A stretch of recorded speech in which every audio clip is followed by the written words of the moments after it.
Well, I don't know if it's just pent up from the last 2 and a bit years of lockdowns and restrictions, or whether it is the typical kind of May, June, spring fever. But I've been noticing lately that love is in the air. I'm hearing of couples that are giving it a shot to be a couple and explore what it might look like to be in a dating relationship. I'm hearing of other proposal and engagement stories.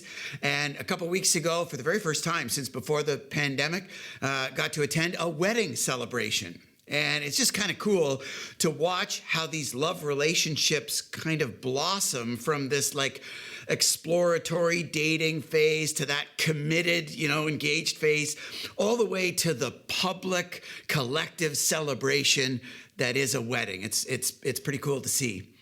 And what we may not appreciate is that in our faith journey, in our love relationship with Jesus, there's kind of a similar pattern where, people go through kind of an exploratory phase, seeking out whether Jesus makes sense to them or, whether we can buy into his claims actually being real for the world and for our lives, that, then kind of gets into a phase of commitment where we actually become or aspire to become followers of his and,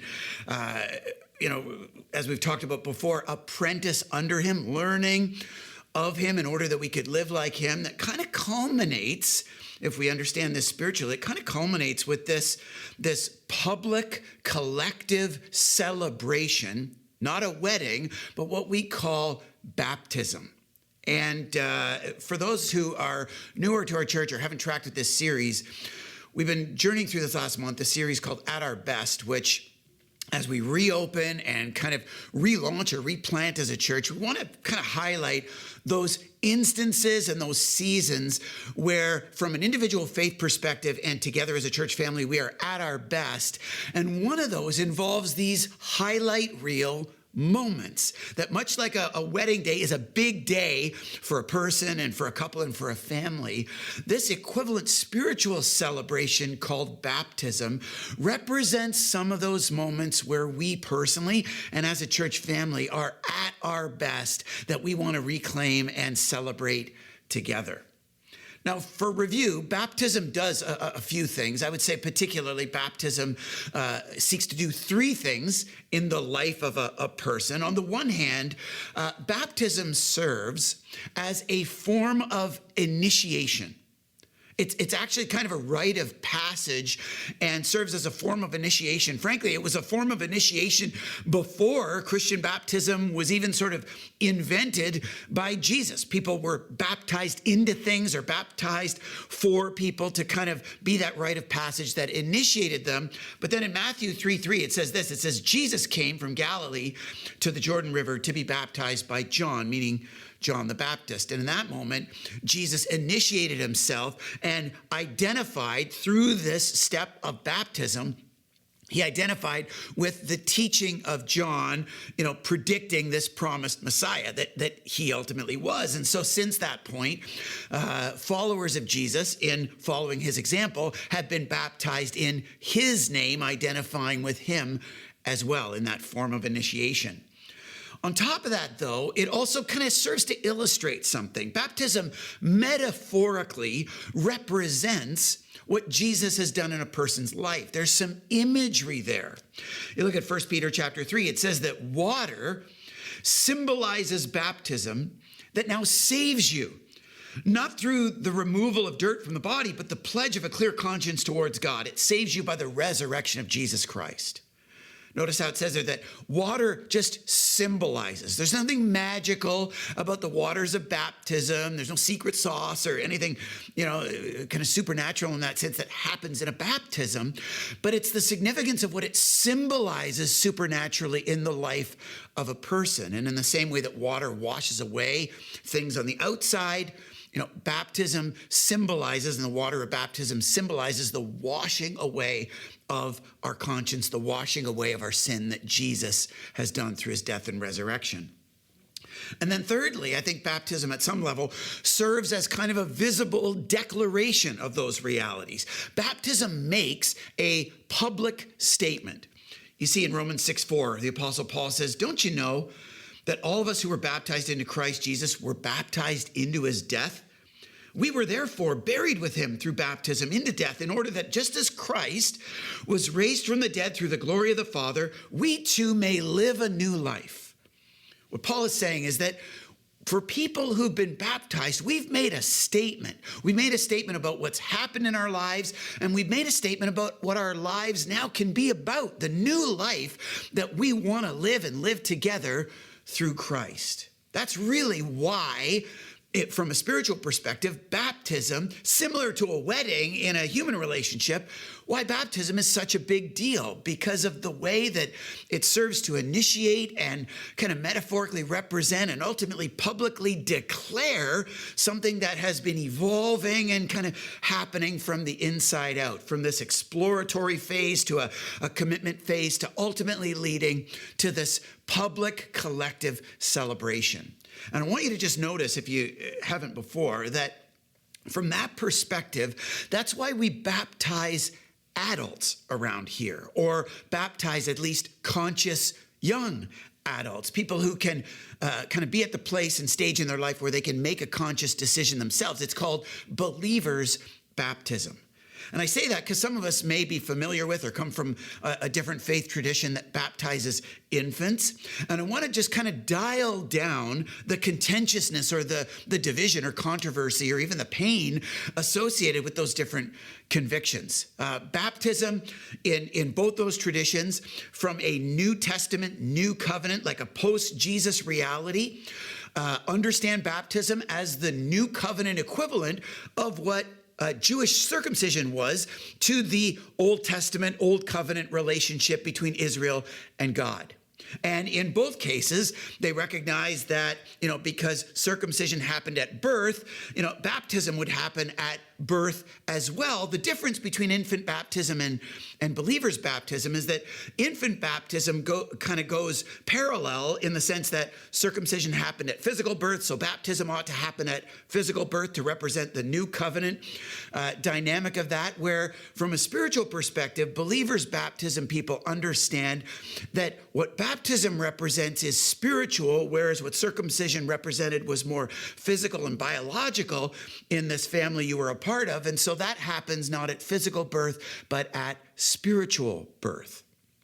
It happens as the product of a conscious choice to become a follower of Jesus. So it represents something that a person has consciously chosen, not something that parents of someone have consciously chosen on their behalf. And so that's the only kind of nuance around here. We've said many times we want to be a community that practices love beyond belief, where we want to unify around the primacy of the person of Jesus and the primacy of his new commandment, new covenant law of love, and not divide over non-essential to following Jesus kind of issues. And this would be one of them. So if you come from an infant baptism tradition and you hold that conviction strongly, I want you to know you're not only welcome here, but want to invite you to participate with us, to serve with us, to lead together with us, and to join in with us without feeling like this is a place where everyone has to believe the same thing about everything all the time.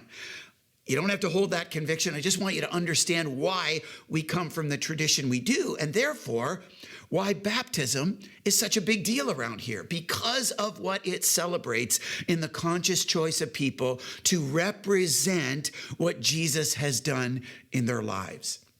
Especially in this season we find ourselves in, reopening and replanting as a church, we want to leverage these moments to a greater degree. And now that, the restrictions of COVID and the physical distancing and the masks have kind of subsided, at least for a season, we want to take advantage of the opportunity to engage in these kind of moments again, because these kinds of moments, historically as a community and just in Christendom in general, have been moments where we are at our best personally and together, in the way that we can publicly and collectively celebrate these choices of exploring and committing to following Jesus. Knowing that, though, I can appreciate that for some of us considering taking this step, it's actually the publicity of it that sort of holds us back. Especially in a context like ours where we don't just baptize in public, but we actually kind of pre-record a person's story and then share that story on video across our locations and on our online service for our whole community to experience and enjoy together. There's a certain amount of terror and anxiety associated with that. And I would just want to say a couple things in response. First of all, that's kind of the point of baptism. Not that you'd be terrorized through it or terrified through it, but that it would be a public and collective celebration. And I hope that in the same way that walking down an aisle or giving a speech at a wedding can be stress-inducing, that the overall celebration would be worth kind of swallowing hard and dealing with some of that stress. Because I know that some of those things for some of us can be stressful, especially, secondly, when you consider that it's done in community. There's a verse in the Bible that says that, there is no fear in love because perfect love casts out all fear. And I would just hope that your love for our community, and more importantly, our community's love for you, can kind of come over the top of whatever fear, anxiety you would hold that would kind of hold you back from taking that step of baptism in a public, collective, celebratory kind of a way.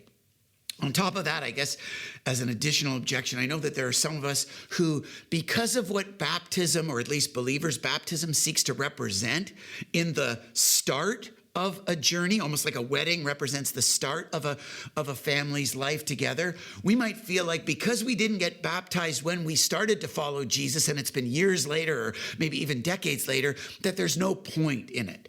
And because we're not representing the start of a journey, that we shouldn't bother to do that. I hope for some of us we can appreciate that because it represents the start of a journey, we don't have to have everything all figured out. We don't have to get to a certain place or arrive at a certain place in order to get baptized. And for those of us who've never been baptized, even though we followed Jesus for some time, consider Jesus' own example, who was like teaching in the temple when he was 12, but it wasn't until he was probably 30-ish when he was baptized by John. And, there's no exact, perfect, or right time to be baptized. I would say any time is a good time to represent what Jesus has done in your life and to share your commitment to following Jesus together with your faith family in community. Any time is a good time. Don't let the mistiming of it or the sense of mistiming of it hold you back. Bottom line takeaway for today is simple. If you've never taken the step of baptism before, at least take the step today to look into exploring it for yourself. If you want to talk to your small group leader about it, or your location pastor, or if you're a younger person, talk to your parents, or maybe a youth small group leader or youth pastor, or if you've got no one that you can automatically talk to, just email us at baptism@southridgechurch.ca so that we as a community can start to walk with you and give you some resources to dig into understanding baptism from a biblical perspective a little bit more clearly so you can own the decision for yourself. Our baptism preparation process will help you prepare your story and help you record it in a really comfortable way, and ultimately walk you through the logistics of the big day so that you can do it from as relaxed and as comfortable and a celebratory place as possible. Because we would love for as many of us as possible who've never been baptized before, especially in this restarting season that we're in, to be able to take that step so that we can enjoy these best moments as a church family together. As we land the plane today, we're going to celebrate not only the baptism stories that we got to experience earlier in this service, but one extra story in each of our locations. If you're taking this service in online, you'll get to experience the story of Brendan Stoddy, who was baptized last weekend in our Welland location, and then you'll get to see and kind of participate retroactively in his actual baptism, a baptism that he got to experience with his own dad. talk about one of our best moments, not only as a family, but as an extended church family. You'll get to enjoy that. And for those of us experiencing the service live and in person today, you're going to get to enjoy the story of the young woman who's getting baptized live in your location today, knowing that we've got 3 young women, all kind of participants and products of our Brave Girls ministry, who are getting baptized and allowing us to celebrate with them, one in each of our locations. And so as you hear her story, the young woman who's getting baptized in your location, consider your story as well, and whether your exploration and commitment to following Jesus could use that final stage of publicly, collectively representing and celebrating that together in baptism, as an initiation, as a representation, and as a public declaration of what Jesus has done and who he is in your life. We're really excited to not only be baptizing today across all of our locations, but to celebrate more and more baptisms in the weeks to come. And we hope that if you've never done that, that you'd be part of that celebration as well, so that in this season of restarting and relaunching and replanting as a church, we can capture more and more of these moments where personally in our followership of Jesus and together as a faith family, we can soak in what it means to be at our very best. So let's check out this story now as we celebrate baptism together.